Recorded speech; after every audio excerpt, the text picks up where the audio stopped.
नमो भगवते वासुदेवाय। श्रीमद्भागवत महापुराण तृतीय स्कंद तीसरा अध्याय। भगवान के अन्य लीला चरित्रों का वर्णन। उद्धव जी कहते हैं विदुर जी से, इसके बाद श्री कृष्ण अपने माता पिता देवकी वासुदेव को सुख पहुँचाने की इच्छा से बलदेव जी के साथ मथुरा पधारे और उन्होंने शत्रु समुदाय के स्वामी कंस को ऊंचे सिंहासन से नीचे पटक कर तथा उसके प्राण लेकर उसकी लाश को बड़े जोर से पृथ्वी पर घसीटा। सांदीपनि मुनि के द्वारा एक बार उच्चारण किए हुए सांगोपांग वेद का अध्ययन करके दक्षिणा स्वरूप उनके मरे हुए पुत्र को पंचजन नामक राक्षस के पेट से यंगपुरी से ला कर दे दिया। भीष्म कनंद ने रुक्मिणी के सौंदर्य से अथवा रुक्मी के बुलाने से जो शिशुपाल और उसके सहायक वहां पहुँचे हुए थे, उनके सिर पर पैर रखकर गांधार्व विधि के द्वारा विवाह करने के लिए अपनी नित्य संगिनी रुक्मिणी को वहां वैसे ही हरण कर लाए जैसे गरुड़ अमृत कलश को ले आए थे। स्वयंवर में 7 बिना नथे हुए बैलों को नाथ कर नाग्नजिति सत्या से विवाह किया। इस प्रकार मानभंग हो जाने पर मूर्ख राजाओं ने शस्त्र उठाकर राजकुमारी को छीनना चाहा।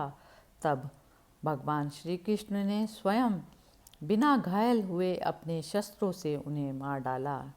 भगवान विषयी पुरुषों की सी लीला करते हुए अपनी प्राण प्रिय सत्यभामा को प्रसन्न करने की इच्छा से उनके लिए स्वर्ग से कल्प वृक्ष उखाड़ लाए। उस समय इंद्र ने क्रोध से अंधे होकर अपने सैनिकों सहित उन पर आक्रमण कर दिया, क्योंकि वह निश्चय ही अपनी स्त्रियों का क्रीड़ा मृग बना हुआ है। अपने विशाल डीलडौल से आकाश को भी ढक देने वाले अपने पुत्र भौमासुर को भगवान के हाथ से मरा हुआ देखकर पृथ्वी ने जब उनसे प्रार्थना की, तब उन्होंने भौमासुर के पुत्र भगदत्त को उसका बचा हुआ राज्य देकर उसके अंतःपुर में प्रवेश किया। वहाँ भौमासुर द्वारा हर कर लाई हुई बहुत सी राजकन्याएं थी। वे दीन बंधु श्री कृष्णचंद्र को देखते ही खड़ी हो गई और सबने महान हर्ष, लज्जा एवं प्रेमपूर्ण चितवन से तत्काल ही भगवान को पति रूप में वरण कर लिया। तब भगवान ने अपनी निज शक्ति योग माया से उन ललनाओं के अनुरूप उतने ही रूप धारण कर उन सब का अलग अलग महलों में एक ही मुहूर्त में विधिवत पाणी ग्रहण किया। अपनी लीला का विस्तार करने के लिए उन्होंने उनमें से प्रत्येक के गर्भ से सभी गुणों में अपने ही समान 10-10 पुत्र उत्पन्न किए। जब काल यवन, जरासंध और शाल्व आदि ने अपनी सेनाओं से मथुरा और द्वारिकापुरी को घेरा था, तब भगवान ने निज जनों को अपनी अलौकिक शक्ति देकर उन्हें स्वयं मरवाया था।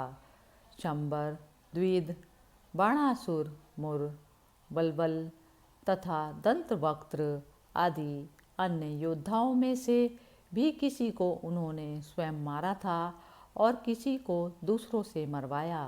इसके बाद उन्होंने आपके भाई धृतराष्ट्र और पांडु पुत्रों के का पक्ष लेकर आए हुए राजाओं का भी संहार किया, जिनके सेना सहित कुरुक्षेत्र में पहुंचने पर पृथ्वी डगमगाने लगी थी।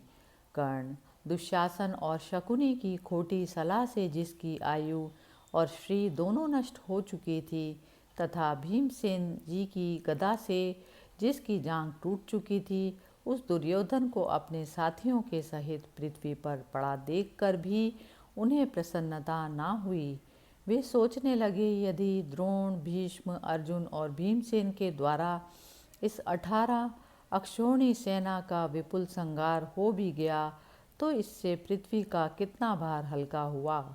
अभी तो मेरे अंश रूप प्रद्युम्न आदि के बल से बड़े हुए यादवों का दूसह दल बना ही हुआ है। जब ये मधुपान से मतवाले हो लाल लाल आंखें करके आपस में लड़ने लगेंगे, तब उससे ही इनका विनाश हो जाएगा। इसके सिवा और कोई उपाय नहीं है। असल में मेरे संकल्प करने पर ये स्वयं ही अंतर्ध्यान हो जाएंगे। यूँ सोचकर भगवान ने युधिष्ठिर को अपनी पैतृक राजगद्दी पर बैठाया और अपने सभी सगे संबंधियों को सत्पुरुषों का मार्ग दिखाकर आनंदित किया। उत्तरा के उदर में जो अभिमन्यु ने पुरु वंश का बीज स्थापित किया था, वह भी अश्वत्थामा के ब्रह्मास्त्र से नष्ट हो चुका था, किंतु भगवान ने उसे बचा लिया। उन्होंने धर्मराज युधिष्ठिर से 3 अश्वमेध यज्ञ करवाए और वे भी श्री कृष्ण के अनुगामी होकर अपने छोटे भाइयों की सहायता से पृथ्वी की रक्षा करते हुए बड़े आनंद से रहने लगे। विश्वात्मा श्री भगवान कृष्ण ने भी द्वारिकापुरी में रहकर लोक और वेद की मर्यादा का पालन करते हुए सब प्रकार के भोग भोगे, किंतु सांख्य योग की स्थापना करने के लिए उनमें कभी आसक्त नहीं हुए। मधुर मुस्कान, स्नेहमयी चितवन, सुधामयी वाणी, निर्मल चरित्र तथा समस्त शोभा और सुंदरता के निवास अपने श्री विग्रह से लोक परलोक और विशेषतया यादवों को आनंदित किया तथा रात्रि में अपनी प्रियाओं के साथ क्षणिक अनुराग युक्त होकर समयोजित विहार किया। इस प्रकार उन्हें भी सुख दिया। इस तरह बहुत वर्षों तक विहार करते करते उन्हें गृहस्थाश्रम संबंधी भोग सामग्रियों से वैराग्य हो गया। ये भोग सामग्रियाँ ईश्वर के अधीन हैं और जीव भी उन्हीं के अधीन हैं। जब योगीश्वर भगवान श्री कृष्ण को ही उनसे वैराग्य हो गया, तब भक्ति योग के द्वारा उनका अनुगमन करने वाला भक्त तो उन पर विश्वास ही कैसे करेगा। एक बार द्वारिकापुरी में खेलते हुए यदुवंशी और भोजवंशी बालकों ने खेल खेल में ही कुछ मुनीश्वरों को चिढ़ा दिया।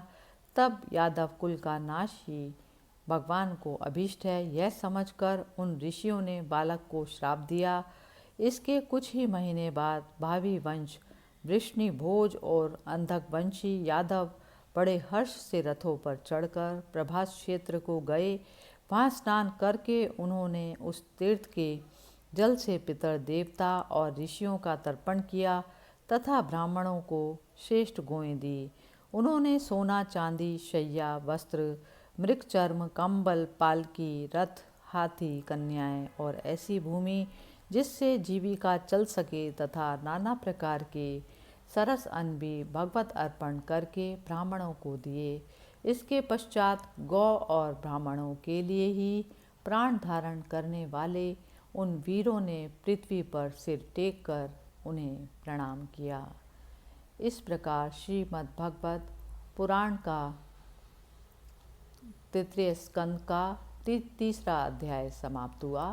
हरि ओम तत्सत।